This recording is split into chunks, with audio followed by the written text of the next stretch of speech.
በኤንቢሲ ታለንት ሾው የመጀመሪያው ያሸናፊዎች አሸናፊ ውድድር ከ9000 ድምር ውጤት 8926 በማምጣት በአንደኛ ደረጃ አሸናፊነት የመኪና ተሸላሚ ሱራፌል አስቴር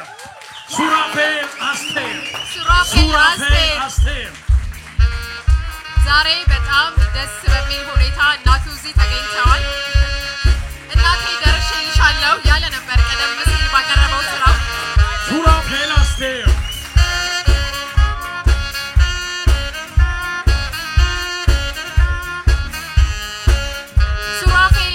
እንኳን ደስ አለ እናቱም እንኳን ደስ አሎት።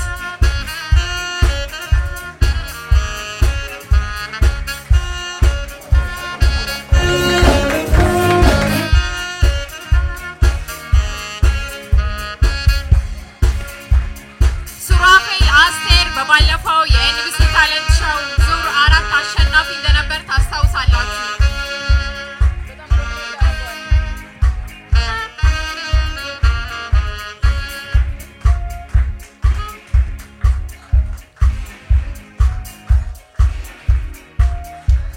ሱራፌል አስቴር እንኳን ደስ አለ አንደኛ ደረጃ በመውጣት የመጀመሪያውን ያሸናፊዎች አሸናፊ ውድድር ከ9000 ድምር ውጤት 8926 በማምጣት የአንደኛ ደረጃ የመኪና ተሸላሚ ሱራፌል አስቴር በልዩ ሁኔታ ለወላጅ እናቱ ክብር በሰጠበት በዚህ ምሽት በዚህ መድረክ አንደኛ ደረጃ በመውጣት የመኪና ተሸላሚ ሆኗል።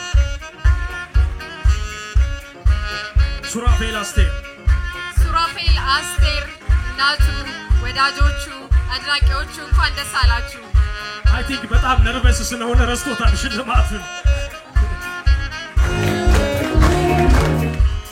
ሱራፌል አስቴር በዚህ አጋጣሚ እድሉን እንስጥህና የመኪናውን ቁልፍ ከእናት ጋር ብትረከብ ከእናት ጋር መተረከብ ሱራፌል አስቴር ሽልማቱን ከመውሰድ በፊት ምን እንደተሰማ ባጭሩ ትነግረናል።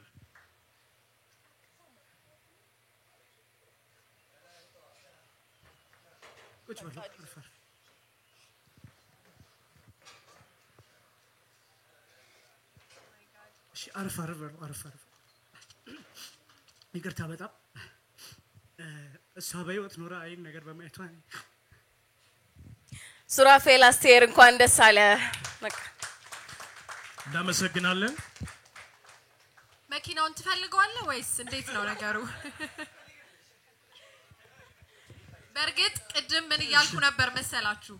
ሱራፌል አሸነፈም አላሸነፈም አንደኛ ወጣም አልወጣም ዛሬ አሸንፏል። ምክንያቱም በእናቱ ፊት ለእናቱ ሲዘፍን ነበር፣ ሲያመሰግን ነበር፣ እናቴ ደርሼልሻለሁ ሲል ነበርና አንደኛ መውጣት አለመውጣቱን እርግጠኛ ባንሆንም እያልን ነበር። እንኳን ደስ አላችሁ። ሱራፌል አስቴር ከክብር እንግዶች ፊት ከጃቸው ሽልማቱን እየተቀበለ ነው። ታምሪን ሞተርስ የ2024 ምርት ብራንድ የሆነ መኪና ሸልሞታል። ለሱራፌል አስቴር መንጃ ፍቃድ ስላለው እያሽከረከረ እናቱን ወደ ቤታቸው እንደሚያደርሳቸው ተስፋ እናደርጋለን።